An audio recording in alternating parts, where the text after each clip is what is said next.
Bonjour, je suis Hakim La'alam et je vous propose ma chronique du lundi 7 août 2023. Elle s'intitule Cette frontière de 951 kilomètres. Il ne s'agit pas de jouer au bourourou qui veut faire peur dans les chaumières. Je suis de ceux qui prient pour que le Niger, et d'abord le peuple du Niger, ne subisse pas les affres d'une guerre que lui livreraient les troupes de la CEDEAO. Parce qu'en dernière instance, ce sont les citoyennes et citoyens nigériens qui pâtiraient d'une telle situation. Voilà, c'est dit et c'est posé là maintenant. Il y a ce fait qu'il faut rappeler, même si je ne suis pas géographe.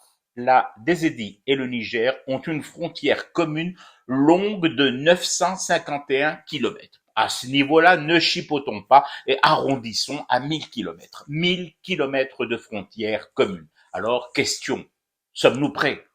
Prêts à quoi?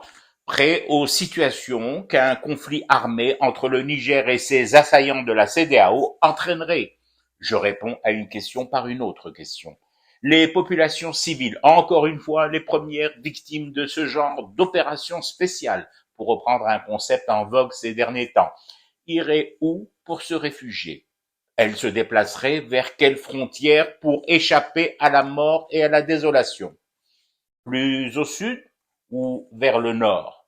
Bon, je vois à votre regard que vous entrevoyez le flux circulatoire et surtout son sens. Un vrai casse-tête pour la Désédie, et je suis convaincu qu'il était prévu, ce casse-tête, qu'il est programmé, qu'il fait partie du premier effet qui se coule, concocté chez les amis qui ne nous veulent que du bien. En attendant, bien évidemment, le second et les suivants effets qui se coulent. Si notre pays refuse l'accès de son territoire aux réfugiés, aux populations du Niger fuyant la guerre, l'Algérie sera alors taxée de pays hostile à l'accueil d'êtres humains en situation de détresse extrême et en danger de mort. Ne souriez pas et surtout pas de manière condescendante comme si vous aviez affaire à un taré paranoïaque qu'il faut ménager.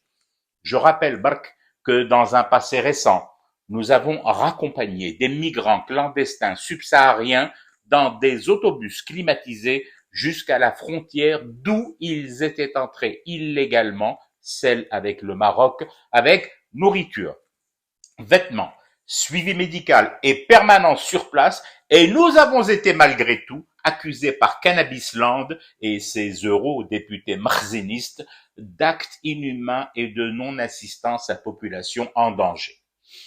Maintenant, l'autre option, ouvrir les frontières, accueillir tous les réfugiés de guerre ou déclarer comme tels. Là aussi, des questions face à cette seconde option. Sommes-nous en mesure de gérer cette situation sans nous faire déborder? Ce qui est attendu de nous. Et Ma'lich, traitez-moi encore une fois de parano, je suis blindé. Bien sûr que c'est ce qui est attendu, que le flux de guerre hors de notre pays déborde sur notre territoire et y exporte ses violences. Et je n'évoque même pas l'opportunité formidable qu'offre ce genre de corridor humanitaire, de couloir humain pour les djihadistes armés et leurs agences de voyage européennes et du Golfe. Voilà. Deux grosses options, des tonnes de situations qui peuvent très vite devenir inextricables. Le scénario idéal pour Israël et son vassal, la province marocaine, sans même bouger un bataillon des phares, une escadrille de Tsahal ou une colonne blindée enturbanée, obligée à distance Alger à gérer une frontière explosive longue de 1000 kilomètres. Alors que faire?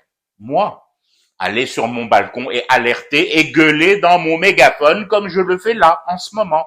Gueuler pour alerter aujourd'hui et maintenant, pas demain lorsqu'il sera trop tard. Pourquoi alerter et gueuler? Parce que je ne suis pas Tebboune et je ne suis pas Shengriha. Je ne suis qu'un saltimbanque, myope comme une taupe et qui tente pourtant vaille que vaille de lire, de déchiffrer la météo des jours à venir dans les volutes de thé qu'il fume pour rester éveillé à ce cauchemar qui continue. C'était Hakim La'alam, je vous retrouve demain pour une autre chronique et une autre façon de dire son amour à l'Algérie.